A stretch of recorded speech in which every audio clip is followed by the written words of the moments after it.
හරි සුබ දවසක් කියලා ඕනේ. ඔන්න අද අපි අරන් ආවිලා තියෙන තවත් සුපිරි ෆිල්ම් එකක්. ඉතින් මේක 2025 රිලීස් වුණු The Amateur කියන ඉංග්‍රීසි මූවි එක. ඉතින් කතාව ගැන කෙටියෙන් කිව්වොත් එහෙම ලන්ඩන් නගරයේ වුණ ම්ලේච්ඡ තස්ත්‍රපහරයක් හින්දා ඝාතනය වුණ තමන්ගේ බිරිඳට සාධාරණයක් කරන්න මහන්සි වෙන සැමි කටා තමයි මේ කතාව ගෙතිලා තියෙන්නේ. කිසි කෙනෙක්ගේ හවුහාරණක් නැතුව එයා තනියම මුළු ලෝකයක් එක්ක වුණා සටන් කරන්න සූදානම්. ඉතින් මෙයාට පුළුවන් වෙයිද එයාගේ බිරිඳට සාධාරණයක් ඉෂ්ට කරන්න. පරිගැනීමක අවසානයේ අලුත් ආරම්භයක් වෙයිද? මේ හැම ප්‍රශ්නයකටම උත්තර හොයාගන්න නම් ඔයාලට වීඩියෝ එක අන්තිම වෙනකම්ම අපිත් එක්ක එකතු වෙලා ඉන්න වෙනවා. එහෙනම් වැඩි කතා නැතුව අපි යමු කතාව පැත්තට. කතාව පටන් ගන්නකොටම අපිට පෙන්වන්නේ එක මිනිස්සෙක් බඩු වගේක් පැක් කරන ගමන් ඉන්නවා. ඉතින් මේ වෙන කවුරුත් නෙමෙයි අපේ කතාවේ වීරයා. ඒ කියන්නේ චාලි. චාලි මේ ලෑස්ති කරන්නේ එයාගේ වයිෆ් සාරාගේ ඇඳුම් බෑග් එක. මොකද සාරා දවස් 4-5කට චාලිගෙන් ඈත් වෙලා එයාගේ වැඩ වගේකට යන්න තමයි හදන්නේ. ඉතින් චාලි මේ ගමනට එන්න යන්න කියලා සාරා කිව්වත් චාලිට යන්න බැරි වෙන්නේ ඔෆිස් එකේ වැඩ වගේකට හිරලා ඉන්න හින්දා.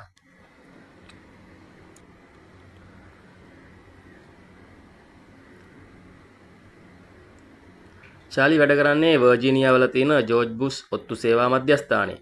චාලි ඔෆිස් එකට යන අතරමඟදී එයාට පරණ යාළුවෙක් හම්බ වෙනවා. මෙයා චාලිව බලන්න ඇවිත් තියන්නේ එයාගේ වැඩ වගේකට චාලිගෙන් උදව් ගන්න. මොකද චාලි කියන්නේ මේ වෙනකොටත් මේ කම්පැනි එකේ වැඩ කරන දක්ෂ සංකේත විකේතනවරයෙක්. ඒ කියන්නේ ඩිකෝඩර් කෙනෙක්. යාළුවව ලන්ච් එකෙන් පස්සේ හම්බෙන්න කතා කරගෙන යන චාලි වෙනද වගේ මෙයාගේ ටේබල් එකේ වාඩිලා වැඩ කරන්න පටන් ගන්නවා. එයා මාස ගානක ඉඳන් අවුරුද්දට කලින් වුණු ත්‍රස්තවාදී ප්‍රහාරයක් ගැන විස්තර එකතු කරනවා. ඉතින් මෙයාට ඇත්තටම දැනගන්න ඕන වෙලා තියෙන්නේ මේ දේවල් ඊට පස්සේ ඉන්නේ දේශීය කැරලිකරුවන්ද එහෙම නැත්නම් වෙන කවුරු හරිද කියලා. ඉතින් එතන තියෙන ඩේටාබේස් එකකින් ඒක චෙක් කරනකොට චාලි තේරුම් ගන්නවා මේ දේවල් ඊට පස්සේ ප්‍රෙසිඩන්ට් මුව එහෙම නැත්නම් මේ CIA එකේ මධ්‍යස්ථානයේ සභාපති කෙනෙක් කෙනා. ඒ කියන්නේ යනවා මුව ඉන්නවා කියන එක. ඉතින් ඊට පස්සේ දවසේ චාලි ඔෆිස් රූම් එකට යනකොට එයා දකින්න එයාගේ රූම් එකට වෙලා ඉන්න මුවරුව. ඉතින් මුවර් කෙලින්ම චාලි වෙක් කරගෙන යන්නේ මේ මධ්‍යස්ථානයේ ඉන්න අධ්‍යක්ෂවරයා ගාවට. ඉතින් අධ්‍යක්ෂවරයා ගාවට යද්දී එයාගේ ටීවී එකේ නිවුස් වගේක් යනවා. ඉතින් මේ නිවුස් වල කියන දේෙන් චාලිට එයා ඉන්න තැන පවා මතක වෙනවා. මොකද මේ වෙලාවේ චාලි දැනගන්නවා සාරාගේ සම්මන්ත්‍රණය තියෙන කේම්බ්‍රිජ් ස්ටීව් කියන හොටෙල් එකට ත්‍රස්තවාදී ප්‍රහාරයක් එල්ලලා තියෙනවා කියන එක. චාලිට මේක ඇහුවම පිස්සු වගේ. මොකද එයාගේ වයිෆ් සාරා කියන්නේ එයාගේ ජීවිතේ වගේ. ඒ තරමටම චාලි සාරාට ගොඩක් ආදරෙයි.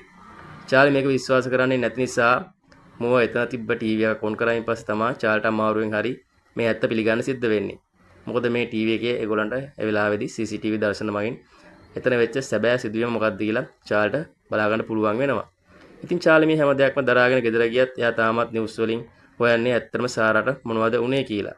නිවුස් වලින් කියන විදිහට ත්‍රස්තවාදීන් ප්‍රාණපකරු විදිහට මිනිස්සුන්ව තියාගෙන ඉඳලා තමයි මේ සිද්ධිය වෙලා තියෙන්නේ. ඒ අතරේ තමයි මෙහෙම දෙයක් වෙලා තියෙන්නේ. ඉතින් මුව නම් කියන්නේ චාලිට මේ ත්‍රස්තවාදීන් අල්ලගන්න මෙහෙමවත් දැන්ටමත් ක්‍රියාත්මක කරලායි තියෙන්නේ කියලා. චාලි කරන්නේ දිගින් දිගටම එයාගේ වයිෆ්ට මේ අපරාධය කරපු ඝාතකයව හොයාගන්න එක. හොයන එක. එයා තාමත් හිතන්නේ ත්‍රස්තවාදීන් සාරාව ප්‍රාණාපකාරයෙක් විදිහට තියාගෙන ඉන්නවා කියලා. ඒ නිසාම එයා කාටවත් කියන්නේ නැතුව එදා ඇටැක් එක වෙච්ච දවසේ සිද්ධ වුණු දේවල් එකින් එක CCTV වලින් චෙක් කරන්න යන්නේ. දැන් මෙයා වැඩ කරන තැනත් එක්කලා මෙයාට මේ සිදුවීම කරගන්න හරි පහසුයි. කොහොම හරි එදා සාරා හිටපු හොටෙල් එකට ත්‍රස්තවාදීන් කඩා වැදිලා එතන තිබ්බ හැම වටිනා බඩුවක්ම වගේම පැහැරගෙන තියෙනවා. ඉතින් මේ මීටින් එකේ හිටපු අය එදා වගේම එදා දවසේ හොටෙල් එකේ හිටපු හැමෝමත් මේ නිසා හොඳටම කලබල වෙලා ඉතින් පැන ගන්න උත්සාහ කරනවා. මේ වෙලාවේ සාරා දකින්න එක ගෑනු කෙනෙක් වැටලා ඉන්නවා. මේ ගෑනු කෙනා ළඟට සාරා යන අතරතුරේදී තමයි එයාව ත්‍රස්තවාදීන් අල්ලගන්නේ. ඉතින් මේ ගෑනු කෙනාව බේර ගන්න කියලා තමයි සාරාව මේ ත්‍රස්තවාදීන් අතරපත් වෙන්නේ. ඉතින් මේ පුද්ගලයාගේ නම තමයි මිස්කා. මෙයා මොස්කෝව වල තමයි පදිංචිලා ඉන්නේ. කියන එකත් චාල්ට හොයාගන්න අමාරු වෙන්නේ නැහැ. ඒත් එක්කම එක පුද්ගලයෙක් සාරාගේ ඔළුවට තුවක්කුවක් තියාගෙන ඉන්නවා CCTV කැමරාවල සටහන් වෙලා තියෙනවා. මේ පුද්ගලයාගේ නම ෂීලර්. මෙයාට නිල නොවන විදියට ත්‍රස්තවාදීන් සමග සම්බන්ධතාවක් තියෙනවා කියලා චාලි හොයාගන්න පුළුවන් වෙනවා. ඉතින් මේ කරුණු හැමදේම එකතු කරගෙන චාලි යන්නේ මෝරුව හම්බ වෙන්න. එයාට මේ හැම දෙයක්ම සාක්ෂි එක්ක පැහැදිලි කරත් එයා කියන්නේ අපිට ඕනේ සාරාගේ මිනිමරුවව අල්ලගන්න විතරක් නෙවෙයි මේ ත්‍රස්තවාදී ජාලයම අල්ලගන්න කියලා. ඉතින් මෙතනදී චාලි කියනවා මේ හැම දෙයකටම උදව් කරන්න පුළුවන් කෙනෙක් ගැන. ඒ තමයි ෆ්‍රැන්ක්. එයා ඉන්නේ පැරිස් වල. ඉතින් අපිට මේ වෙලාවේදී පෙන්නනවා චාලි ගැන මුවර් මොනවාම හරි දෙයක් හංගනවා කියන එක. කොහොම වුණත් මුව මේ සිද්ධියෙන් පස්සේ චාලිව මනෝවෛද්‍යවරයෙක් ගාවට යොමු කරනවා. ඉතින් ඊට පස්සේ ටික දවසක් චාල්ට ට්‍රීට්මන්ට් ගන්න සිද්ධ වෙනවා මේ සිදුවීම සම්බන්ධයෙන්. ඉතින් චාලි නම් ඉන්නේ ගොඩාක් ෂොක් වෙලා. ඒ හින්දා මෙයා දිගින් දිගටම මේක තවත් විස්තර හොයන්න පටන් ගන්නවා. ඊළඟට එයා ආපහු මෝර්ගාවට ගිහින් කියන්නේ තාමත් සාරා ඉන්න තැනක් හොයාගන්න බැරි වුණා. පරීක්ෂණ මෙහෙම තාම පුල් කරන්න ඕන කියලා. ඉතින් ඒ හින්දාම එයා දිගින් දිගටම මේ ගැන තවත් විස්තර හොයන්න පටන් ගන්නවා. ඉතින් ආපහු මෙයා මෝර්ගාවට ගිහිල්ලා කියන්නේ තාමත් චාලිගේ මිනිමරුවන්ව හොයාගන්න බැරි වුණා. ඉතින් අපි වඩාත් හොඳට මේ තවත් පරීක්ෂණ පුල් කරන්න ඕනේ කියන එක. ඇත්තට මේක ඉල්ලීම් වලට තරහ චාර්ජනයක් වගේ. චාල්ට ඕන්ලා තියෙන්නේ සාරාට මොනවද දුන්නේ කියලා දැනගෙන යාගේ අතින්ම සාරාගේ ජීවිතේට කරදර කරපු මිනිස්සුන්ව ඉවරයක් කරලා දාන්න. ඉතින් තාමත් චාලි සූදානම් නැහැ සාරා ජීවිතුන් අතර නැහැ කියලා පිළිගන්න. ඉතින් චාලි මේ වෙලාවේදී මුවට වගේම යාගේ ඇසිස්ටන්ට්ගෙන් අහනවා එයාට මේ සත්‍යවාදීන් අල්ලගන්න පුහුණුවක් දෙන්න පුළුවන්ද කියලා. මුලින්ම එයාලා මේක ජෝකයක් විදිහට බාරගත්තත් මේ කේස් එක හින්දා එයාලගේ ජීවිත වලට චාලි තරදිනක් වෙයි කියන බයට මෙයාලා අකමැත්තෙන් හරි චාලිගේ මේ යෝජනාවට කැමති වෙනවා. මොකද මේ වෙනකොටත් නිල නොවන විදියට කරපු මෙහෙයුම් වල සියලුම මෙහෙයුම් කටයුතු සිද්ධ කරලා තියෙන්නේ මේ මුව සහ මෙයාගේ ඇසිස්ටන්ට් කියන එක මේ වෙනකොටත් ශාක්‍ය එක්ක ඔප්පු කරන්න දැන් අපේ චාල්ට පුළුවන් නේ. ඒ හින්දා චාලි ගාව ශාක්‍ය තියෙනවා කියලා මේගොල්ලෝ දන්න හින්දා තමයි මේගොල්ලෝ මේ වැඩේට එකඟ වෙන්නේ. ඉතින් චාලි මෙතනින් පිටත් වෙලා ගියාන් පස්සේ මේ දෙන මේ ගැන කතා කරලා කියනවා අපි මේක දැනට මේ විදිහට කරගෙන යමු. පස්සේ අපි චාලිය ඉවරයක් කරලා දාමු කියන එක. ඉතින් සැබෑම පැහැදිලි වෙනවා නිල නොවන විදියට මේගොල්ලෝ යම් මෙහෙයුම් කටයුතු කරලා තියෙනවා කියන එක. ඉතින් ඒ අනුව චාල්ට වෙඩි තියන්න සටන කලාව වගේ දේවල් පුහුණු කරන්න යවන්නේ කර්නල් හොම්ස්නර් කියන දක්ෂ පුද්ගලෙක් ගාවට. මෙයා ඉතින් හොඳ දක්ෂ සටන්කාමියෙක්. මේ අතරේ මුව ඇතුළු කණ්ඩායම චාලි ගැන ලොකු අවධානයකින් ඉන්නත් අමතක කරන්නේ නැහැ. ඒ වගේම මෙයාලා චාලි වැඩ කරන ඔෆිස් එකට ගිහිල්ලා හොයන්නේ තාම මොනවද තොරතුරු. චාලි මේ සිද්ධිය ගැන හොයාගෙන තියෙන්නේ කියලා. ඉතින් ඊට පස්සේ අපිට පෙන්වන්නේ එක දිගටම පුහුණු වීම වල නිරත වෙන චාලිට හොම්ස්නර් වෙඩි තියන්න පුරුදු කරත් එයාට තාමත් ඉලක්කයට වෙඩි තියන්න අමාරුයි. මොකද එයා ආධුනිකයෙක් හින්දා. කොච්චර අමාරු වුණත් චාලි මේ දේවල් අතරන පාටක් නම් පේන්නේ නැහැ. ඒ වගේම මෙතනදී චාල්ට වෙඩි තියන විදිය වගේම සටන් ක්‍රම, වෙඩි බෙහෙත් හදන විදියත්, බෝම්බ හදන විදියත්, ඒ වගේම ට්‍රේන් එක ඉවරන ගමන් මෙයාලගේ කඳුරුව තමයි චාල්ට නතර වෙන සිද්ධ වෙන්නේ. මේ අතරේ මූරයයි කණ්ඩායමත් එක්ක වෙනම මෙහෙයුමක. මෙයාලා චාලියේ ගෙදර අස්සම් මුල්ලන් නෑරම චාලි මේ ඇටැක් එක ගැන හොයාගත්ත දේවල් හොයන ගමන් තමයි ඉන්නේ. මේ වෙලාවේ තමයි මෙයාලා චාලියේ ගෙදර තිබිලා විශේෂ CD තැටියක් හම වෙන්නේ. මෙයාලා බලාපොරොත්තු වුණා වගේම චාලිගේ ඊළඟ සෑස්ම වගේම එයා මේ වෙනකම් හොයාගත්ත හැම සාක්ෂියක්ම හොයාගන්න පුළුවන් නිසා තමයි මේ CD එක මූර්ගේ කණ්ඩායමට ගොඩක් වැදගත් වෙන්නේ. චාලි නම් මේ වෙලාවේ ඉන්නේ සාරාගේ මත ගොඩක් ආසිර වෙලා ටික වෙලාවකට පස්සේ චාලි දකින්නේ එයා ඉස්සරහින් ඉන්න හොම්ස්නර්ව. මෙයා තුවක්කුවක් චාල්ට දෙන ගමන් කියන්නේ එයාට වෙඩි තියන්න කියලා. ඒත් ඉතින් චාල්ට තුවක්කුවක් අල්ල ගන්නවත් බෑ හොඳටම. වෙවුලනවා. කොච්චර හොම්ස්නර් මෙයාට වෙඩි තියන්න කියලා ඉලක්කය හදලා දුන්නා චාල්ට වෙඩි තියන්න තියා තුවක්කුව අතර ගන්නවත් බෑ. මේ වෙලාවේ හොම්ස්නර් නම් කියන්නේ චාල්ට මේ වැඩේ ගැලපෙන්නේ නැහැ. මේ වැඩේ අතහැරලා දාන්න කියලා. මේ අතරේ මූවි කණ්ඩායම දැනගන්නවා එයාට CD එකේ තිබුණු තොරතුරු හැම එකම මකලා තියෙන එක. ඒ කියන්නේ ඇත්තටම මේක නොමග යවීමක්. චාලි හිතාමතාම කරපු දෙයක්. ඇත්තටම චාල්ට ඕනේ මෙයාලව ටිකක් රස්තියාදු කරවන්න. ඉතින් චාල්ට ඕනේ මෙතනින් පැනලා පැරිස් වලට පැන ගන්න. ඒ නිසා එයා වෙන කෙනෙක්ගේ ID එකක් පාවිච්චි කරන ගමන් පැරිස් වලට එනවා. එයා ඩිකෝඩර් කරලා දැනගන්නවා මේ වෙනකොට ෆ්‍රැන්ක් ඉන්නේ සූසනාබාද් වලට බෙහෙත් ගන්න හොස්පිටල් එකක කියලා. මේ අනුව තමයි චාලි ડોක්ටර් කෙනෙක් වගේ වෙස් වලාගෙන මේ හොස්පිටල් එකට ඇතුල් වෙන්නේ. හොස්පිටල් එක ඇතුලේ ෆ්‍රැන්ක් කියන ගෑනු කෙනා එක්සර්සයිස් කරන ගමන් තමයි ඉන්නේ මොකක් හරි විදුරු කුටියක් ඇතුලේ. ඉතින් චාලි මේ එක්සර්සයිස් කරන කවුළු ඇතුළට මල්වල පරාග වගේක් දාන්නේ එයාට හුස්ම ගන්න අමාරු කරවන්න. මොකද මේ ගෑනු කෙනාට හුස්ම ගැනීම අපහසු රෝගයක් තියෙන හින්දා. මේ වෙලාවේ චාලි ෆ්‍රැන්ක්ගෙන් අහන්නේ ශීලා ඉන්නේ කොහෙද කියලා. ඒත් ෆ්‍රැන්ක් මේකට උත්තර දෙන්න බැරුව අමාරුවෙන් වචන ගලපනකොට තමයි චාලි එකපාරටම දුක හිතලා කවුළු වරින්නේ. මොකද චාලි කියන්නේ මිනිමරුවෙක් නෙමෙයිනේ. මේකම ෆ්‍රැන්ක් හොස්පිටල් එකෙන් පැනගත්තා චාලියාට ඉලක්ක කරගෙන වෙඩි තියන්න හදනවා. ඇත්තටම චාලිට එයාට වෙඩි තියන්න බැරි වෙනවා. ඉතින් පැනලා යන ෆ්‍රැන්ක් වාහනයක හැප්පිලා ඉතින් එතනදී මැරිලා යනවා.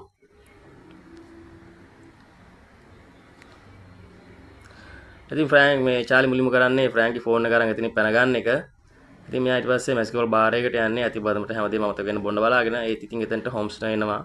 හොම්ස්නර් ඇවිල්ලා ඉන්නේ මෙයාව මරන්න. ඉතින් මෙතනදී චාලි පොඩ්ඩක් කලබල වෙනවා. ඒත් හොම්ස්නර් මෙයා එක්ක කතා කරන දේවල් වලින් අපිට පේනවා. ඉතින් එතනදී හොම්ස්නර් කියනවා මම උගන්නපු දේවල් වලින් පොඩ්ඩක් හරි හොයාගෙන තියෙන එක ගැන මට සන්තෝෂයි කියලා. ටික වෙලාවකට පස්සේ මුළු බාර් එකම අලු දූලිය යන තරම් බෝම්බයක් පුපුරනවා. මොකද මේ වෙනකොට චාලි තමයි මේ බෝම්බය සෙටප් කරලා ඇවිල්ලා තියෙන්නේ. ඉතින් මෙතනදී අවශ්‍ය වෙලා තිබ්බ හොම්ස්ටන්ගෙන් බේරලා චාලිට පැන ගන්න. ඉතින් එහෙනම් තමයි මෙයා ටයිමර් බෝම්බයක් සෙට් කරලා තියෙන්නේ. ඉතින් මේ වෙලාවේදී චාලි ෆ්‍රෑන්ක්ගේ ෆෝන් එක ළඟ තියා ගන්නවා. මේ දුරකථන මාර්ගයෙන් විශේෂ පුද්ගලයෙක්ව සම්බන්ධ කර ගන්නවා. ඒ CIA එකේ වැඩ කරන කාන්තාවක්. CIA එකේ ඒජන්ට් කෙනෙක්. මෙයාගේ හස්බන්ඩ් තමයි කලින් CIA එකේ ඒජන්ට් කෙනෙක් වෙලා ඉඳලා තියෙන්නේ. ඉතින් හස්බන්ඩ් මරුණායින් පස්සේ මෙයා ඒ සම්බන්ධතාවය දිගටම කරගෙන ගිහිල්ලා තියෙනවා. එයා පෙනී. එයා ඉඳලා තියෙන්නේ ඉන් ක්වින් කියන රහසිගත නමෙන් තමයි මේ වෙනකොට මේ ගෑනු කෙනා ඉන්නේ. ඉතින් මේ වෙනකොට මෙයා ජීවිතුන් අතර නැති වුණාට එයාගේ වයිෆ් තමයි මේ වැඩි දැන් කරගෙන යන්නේ. ඊට පස්සේ අපිට පෙන්වන්නේ මේ ගෑනු කෙනා චාලිත් එක්ක එයා නතර වෙලා ඉන තැනට ගිහින් ඉන්නවා. ඇත්තට මේක පොඩි කුඩා කාමරයක් වගේ එකක්. ඉතින් වැඩි කාටවත් හොයාගන්න බැරි වෙන්න රහස් දොරටු ගොඩක් මේ බිල්ඩින් එක ඇතුලේ තියෙනවා. චාලි ෆ්‍රෑන්ක්ව මරමු නිසා චාලිට ශීලර්ගේ කට්ටිය වගේම මෝරි කට්ටියත් හොයනවා. ඉතින් මේ හින්දා තමයි චාලි මේ ගෑනු කෙනා ගෙදර නතර වෙන්නේ. කොහොම හරි ඊට පස්සේ දවසේ මෙයාට පුළුවන් වෙනවා ශීලාගේ ගෝලයේ විස්තර හොයාගන්න. මොස්කව් වල හොටෙල් එකකට එනවා කියලා. චාලි මේ පුද්ගලයාගේ පස්සෙම යනවා. ඒ වගේම මෙයා ආවේ ස්විම් කරන්න කියලා චාලි දැනගන්නවා. චාලි ස්විම් pool එකේ වාතය ඉවත් කරන්න පුළුවන් විශේෂ විදිහේ උපකරණයක් සවි කරනවා. මේ හැමදේම සවි කර මේ පුද්ගලයා නා විලාවේදී එතනට ගිහිල්ලා ශීලර් ගැන ඇහුවත් එයාට මේ පුද්ගලයාගෙන් සතුටුදායක ආරංචියක් දැනගන්න ලැබෙන්නේ නැහැ. ඒ හින්දා චාලි නාන්තරාගේ තියෙන විශේෂ උපකරණ ක්‍රියාත්මක කරනවා. ඉතින් මේ පුද්ගලයාගේ චැප්ටර් එකත් ක්ලෝස් කරන්න චාලිට පුළුවන් වෙනවා.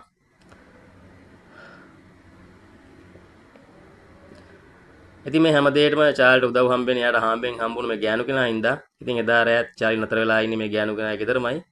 තනින් ඉන්නකොට චාලිත් එක්ක ඉන්න එක හොඳයි කියලා තමයි දැන් යාත් හිතන්නේ. කොහොම හරි එදා රෑ මේ දෙනා නිදාගෙන ඉන්නකොට වෙඩි සද්දයක් එනවා. මෙයාලා කවුද කියලා හොයන්නේ නැතුව මැෂින් වල data software සේරම delete කරලා ඉතින් පැන ගන්නවා. ඉතින් කොහොම හරි මේ පැන ගද්දී නැගපු වෙලාවෙ ඉඳලම මේ මිනිස්සු මෙයාලා follow කරනවා. ඒත් එක්කම එක දිගටම මෙයාලගේ වාහනට වෙඩි තියනවා. ඉතින් කොහොම හරි මෙයාලා ඉවරයක් කරන්න හිතාගෙන තමයි වෙඩි තියන්නේ. චාල්ට උදව් කරන මේ ආගන්තුක කාන්තාව එක පිට එක වෙඩි ප්‍රහාරවලට ලක් වුණත් වාහනේ වේගය අඩු කරන්නේ නැතුව ධාවනය කරලා හැබැයි ඉතින් එක තැනකදී නතර කරනවා. ඒ වෙලාවේදී මේ ගෑනු කෙනා මිය යනවා. ඉතින් කොහොම හරි චාලිව වාහන ඉතුරු කරලා මේ කාන්තාවත් දැන් මිය යනවා. S2 ඉස්සරහම තමන්ගේ බලාපොරොත්තු නැති වෙනකොට චාල්ට මේ දේවල් දරා ගන්නත් අමාරුයි. එයාට උදව්වකට හරියට මේ කාන්තාව විතරයි. දැන් එයත් නැහැ. චාලි හැසිරෙන්නේ හැමදේම නැති වුණු පිස්සෙක් වගේ. ඒත් ඉතින් චාලි ඉසාරගේ ජීවිතේට උන දේ හොයන එක අතාරන පාටකුත් නැහැ. එයා දැනගන්නවා ශීලර්ට මිසාරේ සපෙන පුද්ගලෙක් ගැන. මේ හින්දා තමයි එයා සැලැස්මක් හදලා එයාව ගෙන්න ගන්න හදන්නේ. කොහොම හරි මේ පුද්ගලයා චාලිනේ තැන්ට එනවා. එයා හිතන් ඉන්නේ චාලියාගේ මිසාල ගැනුම් කරුවෙක් කියලා. ටික වෙලාවකට පස්සේ මෙතනට එන චාලි මේ පුද්ගලයාට චර්චනය කරන ගමන් අහන්නේ ශීලර් ඉන්න තැන.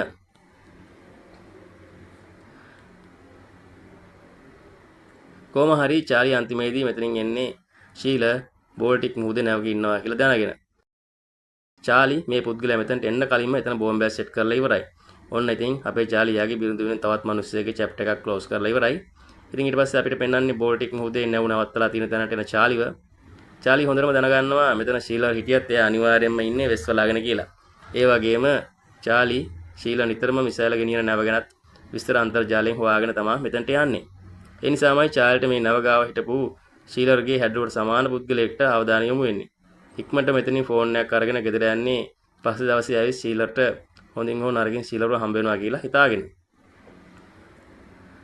චාලි පස්සේ දවසේම උදේ නැව නවත්තලා තියෙන තැනට ගිහින් ඉන්න සිකියුරිටි කෙනෙක්ගෙන් හරි කායෙන් හරි පුද්ගලකින් අහනවා ඊයේ මෙතන නැව ගා හිටපු අය කොයිද කියලා. ඒක ඇහුවාම නම් මෙයා ටිකක් කලබල වෙනවා. ඒ වගේම මෙයා කාටද කෝල් එකක් අරගෙන චාලි ගැන කියනවා කියලාත් අපිට පේන්නනවා.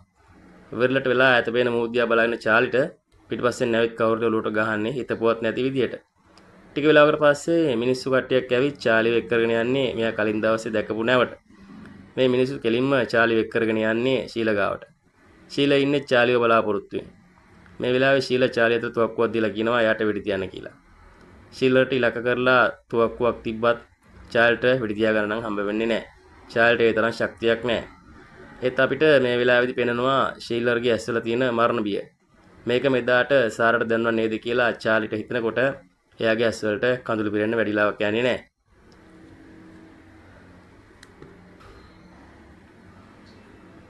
ඇත්තම ගොත් මේ ශීලර්ගේ වැඩවලට මුව සම්බන්ධිත තමා චාලි ගැන නිතරම අවධානයෙන් හිටියේ. මේ වෙනකොට මේ හැම දෙයක්ම වගේ අකුරක් නෑරම චාලි දැනගෙන. ටික වෙලාවකට පස්සේ තමයි මෙයාලා දැනගන්නේ මෙයාලා ඉන්නේ ඉන්දුනීසියානු වෙරළේ කියලා. නැවේ ඉන්න කාටවත් හිතා ගන්න බෑ නැවේ දිශා මාරුනේ කොහොමද කියලා. චාලි තමයි යාගේ සාස්මකට අනුව නැවේ සංකේත වෙනස් කරලා ඒ යන්න ඕන දිශාව වෙනස් කරලා තියෙන්නේ. ඒත් මේ දේවල් දැනගන්නකොට පරක්කු වැඩි. මොකද ඉන්දුනීසියානු හමුදාව ශීලා ඇතුළු කණ්ඩායම අත්අඩංගුවට අරගන්නවා මේ වෙනකොට. මේ අතර අපිට පෙන්වන්නේ මූවරව. දැන් මූවරට හැම වරප්‍රසාදයක්ම අහිමි වෙලා එයාව අත්අඩංගුවට ගන්නවා. එයා කලින් කරපු වැරදි වලට. ඉතින් දැන් යාට දඬුවම් විදින කාලය ඇවිල්ලායි තියෙන්නේ. චාලි තනි මිනිස්සෙක් වුණාට චාල්ට පුළුවන් වුණා එයා ආදරය කරපු එයාගේ බිරිඳගේ ඝාතකයාට දඬුවම් දෙන්න. සාරාගේ ආත්මයට සාධාරණයක් කරන්න. සාරා මේ ලෝකේ නැති වුණා චාලිගේ වගේම සාරාගේ ආත්මවලත් ඒ ආදරේ සදාකල් හැමදාම තියේවි. සාරා චාලි ගාව නැති වුණත් සාරාව හිතේ තියාගෙන චාලි අලුත් ජීවිතයක් පටන් ගන්නවා. ඒක අපිට මූවි එකේ අවසානයේදී පෙන්නනවා. ඉතින් ඔන්න ඔහොම තමයි මේ සංවේදී මූවි එක අවසන් වෙන්නේ. තමන්ගේ ආදරණීය කෙනෙක් වෙනුවෙන් කිසිම වැරද්දක් නැතුව මැරුවොත් එහෙම ඔයා කරන්නේ චාලි කරපු දෙයමද? මුළු ලෝකයක්ම ඔයාට විරුද්ධව හිටගත්තත් ඔයා සාධාරණ වෙනුවෙන් අන්තිම වෙනකන් සටන් කරනවද? ඉතින් ඔයාට මේ මූවි එක ගැන ඔයාගේ තියෙන ලස්සන අදහස කමෙන්ට් එකක් දාගෙන යන්න අමතක කරන්න එපා. එහෙනම් හැමෝටම සුබ දවසක්. ජය වේවා. අපේ channel එක subscribe කරන්නත් අමතක කරන්න එපා. එහෙනම් හැමෝටම සුබ